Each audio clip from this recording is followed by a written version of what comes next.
What if I told you that hitting 60 unlocks a secret level of freedom most people chase their entire lives, but never find? After 60, six everyday habits suddenly make zero sense, and dropping them will hand you peace, energy, and joy on a silver platter. Stick with me to the end because the final one will blow your mind. And if you're over 50, you need to hear this before another day slips by. When we enter our 60s, life starts to feel different in a very real and honest way. You look back at everything you pushed through in your 20s, 30s, 40s, even your 50s, and suddenly you realize some things simply no longer add value. Habits you tolerated, expectations you lived up to, and pressures that once felt urgent just stop making sense. This stage is not about proving anything anymore. It's about protecting your peace, honoring your time, and making each day count. So today, we're diving into 6 things that make no sense after 60, and why letting go of them brings a level of freedom and contentment that younger versions of us could barely imagine. Number 1 will save your future self. Keep watching. The first thing that makes absolutely no sense after 60 is neglecting your health. When we were younger, it was so easy to push ourselves to the limit and feel like we'd bounce back without consequences. Late nights, fast food, stress-filled days, skipping exercise, ignoring sleep, believing we were too busy to slow down. It all seemed manageable. But once you cross 60, the body sends strong reminders that it needs more care, not less. This isn't just about living longer. It's about living your years well. Independence, mobility, mental clarity, energy, these become priceless. You realize that without your health, all the other plans and dreams you've tucked away for someday can slip through your fingers. And prioritizing health after 60 doesn't mean chasing impossible standards or trying to rewind the clock. It doesn't make sense to stress about having the perfect body or comparing yourself to younger folks at the gym. What matters is taking meaningful steps, eating what nourishes you instead of what inflames and exhausts you, moving your body in ways that keep comfort and mobility, giving yourself real rest instead of pushing past exhaustion, and managing stress before it quietly chips away at your well-being. This period of life rewards gentle consistency far more than intense bursts. And honestly, worrying about pride or ego around health at this age is another thing that makes no sense after 60. Self-care at this stage is not vanity. It's survival and dignity. It allows you to keep enjoying the hobbies you dreamed about, to travel if you want to play with grandkids without pain, to wake up in the morning feeling ready for the day instead of worn down before it even starts. After 60, honoring your health is honoring your life. Anything less doesn't make sense anymore. If this first one already hit home, drop a comment below saying, health first, and hit that subscribe button, because number 2 is about to free up hours of your week. Another thing that makes no sense after 60 is tolerating draining people or situations. For decades, many of us tolerated far more than we should have. Difficult coworkers, demanding bosses, family drama, friendships that weren't really friendships, people who only call when they need something, conversations that leave us exhausted instead of uplifted. When you're young, you often feel like you don't have a choice. You endure because you're building your career, raising a family, trying to please, trying to fit in, or simply learning who you are. But after 60, the truth hits. Time is too precious to spend it around people who bring stress instead of peace, judgment instead of support, noise instead of meaning. Letting go of draining connections isn't about bitterness, and it certainly isn't about becoming isolated. It's about choosing peace instead of chaos. It's about recognizing that every minute spent with someone who exhausts you is a minute you could give to someone who truly values you, or give to yourself. Drama, gossip, negativity, one-sided relationships, fake politeness, putting up with people who make you shrink instead of grow, those are things that make no sense after 60. At this point in life, you don't have to win arguments. You don't need to force understanding. You don't have to fix everyone. And you don't owe toxic people closeness. Freedom after 60 often looks like smiling politely, stepping back quietly, and choosing not to participate. It means knowing you're not responsible for someone else's emotional mess. It means prioritizing your mental peace, even if it means saying no, even if someone doesn't understand. It's not about being harsh. It's about being wise with your time and energy. You've earned that wisdom, and there's a calm power in simply not engaging in battles that don't matter. The more you honor your peace, the more you realize drama never deserved your attention in the first place. Truly, tolerating emotionally draining situations becomes one of those things that make no sense after 60. The next thing that really stops making sense after 60 is caring about what other people think. When we're younger, so much of life feels like a performance. We worry about appearing successful, smart, attractive, competent, impressive. We measure ourselves against images, expectations, and opinions. And half the time, we don't even realize we're doing it. But life has a funny way of stripping away illusions with time. And by the time you hit your 60s, you start to see the truth clearly. People aren't thinking about you nearly as much as you once believed. Everyone is wrapped up in their own worries, their own insecurities, their own lives. And the older you get, the more freeing that realization becomes. Chasing approval just doesn't make sense anymore. What is the point of shaping your life around someone else's standards when they're not the ones living your days or dealing with the consequences? Wearing clothes because they're age appropriate instead of because they make you feel good. Choosing hobbies that look respectable instead of ones that bring joy. Staying quiet to seem polite instead of speaking your truth. Those are patterns that need to fade.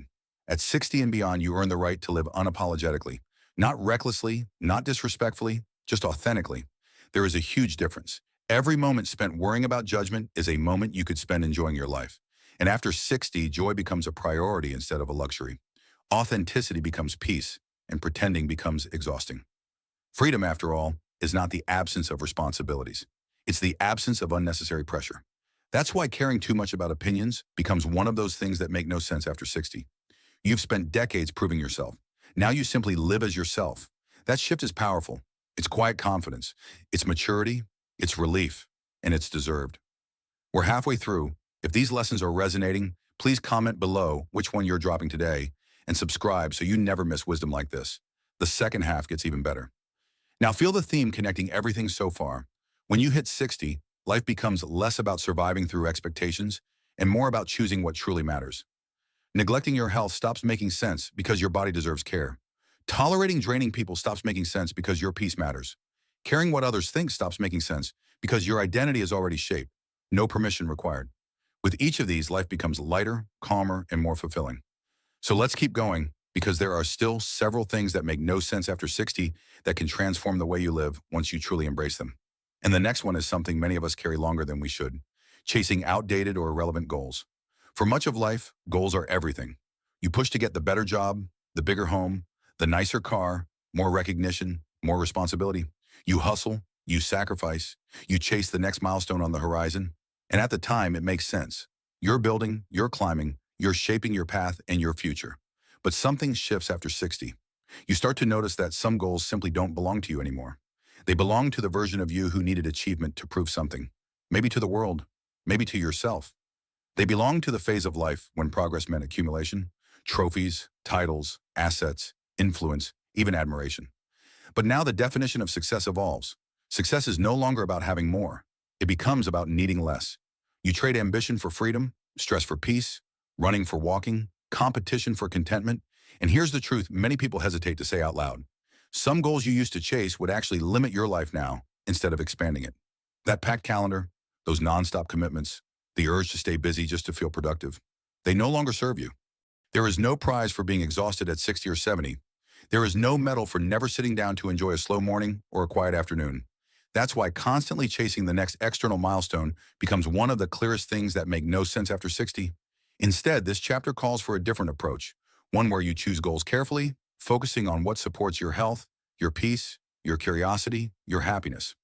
One where anti-goals can be just as important, deciding what you won't do anymore so you can make room for what truly matters.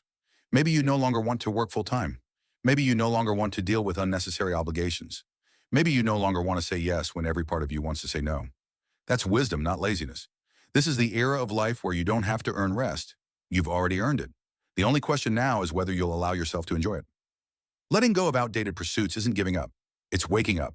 And speaking of letting go, here's another thing that stops making sense after 60. Holding on to clutter and unnecessary belongings. Throughout life, we accumulate so much. Souvenirs, gifts, sentimental belongings, clothing for every decade and every size, shelves of just-in-case items, drawers of forgotten things. At the time, we don't even notice it building up because it happens over years, not days. But after 60, you start to realize that every object you keep takes up mental space, not just physical space. Clutter becomes work. It becomes noise. It becomes weight. And suddenly the idea of holding on to things simply because we always have, well, that becomes one of those things that make no sense after 60. This phase of life asks a powerful question. Do the things around you add value, comfort, joy, or purpose? Or are they simply there because they've always been there? Your environment affects your mood, your energy, and even your health. A clean, simple, easy-to-navigate space supports peace. Keeping only what you use and love creates clarity and freedom.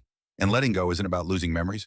It's about making space for the life you're living now, not the one you lived 20 years ago. A tidy home is not just organized shelves. It's an organized mind. Simplifying your environment is an act of self-care, and often it brings a surprising lightness, as if you've lifted something heavy you didn't even realize you were carrying. When you see it that way, clinging to unnecessary stuff, physical or emotional, just doesn't make sense anymore. One more to go. If you're still here, you're serious about leveling up your 60s. Comment, "I'm decluttering," and turn on notifications. The finale is life-changing. Now let's talk about another habit that loses meaning with time: comparing yourself to others.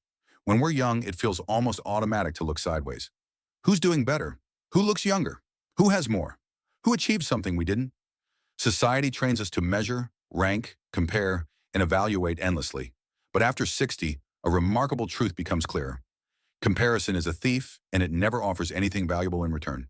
It steals joy, it steals peace, and it distracts us from the life right in front of us. And honestly, comparing yourself becomes one of the most pointless things that make no sense after 60. Everyone ages differently. Everyone has walked a different path. Some grew wealth, some grew resilience, some built families, some built careers, some built inner peace. Some faced unimaginable challenges and came out stronger. Some have scars others will never see. At this stage, happiness doesn't come from matching someone else's life. It comes from appreciating your own. The truth? There will always be someone with more and someone with less. Someone healthier, someone struggling, someone traveling the world, someone enjoying quiet mornings at home. The question isn't who's winning. The question is, are you content in your own life? We don't know what battles others face behind closed doors, and the older you get, the clearer that truth becomes. So instead of comparing, you begin valuing moments, memories, small joys, deep conversations, time with the people who matter, mornings without rush, evenings without stress. Gratitude replaces competition, and fulfillment replaces envy. That mindset shift is not just healthier, it's liberating. Comparison was always a trap.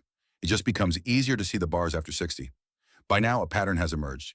These 6 things that make no sense after 60 have one thing in common. They take away more than they give. Neglecting your health drains your future. Tolerating draining people steals your peace. Caring about others' opinions limits your authenticity. Clinging to old goals traps you in another version of yourself. Keeping clutter weighs you down.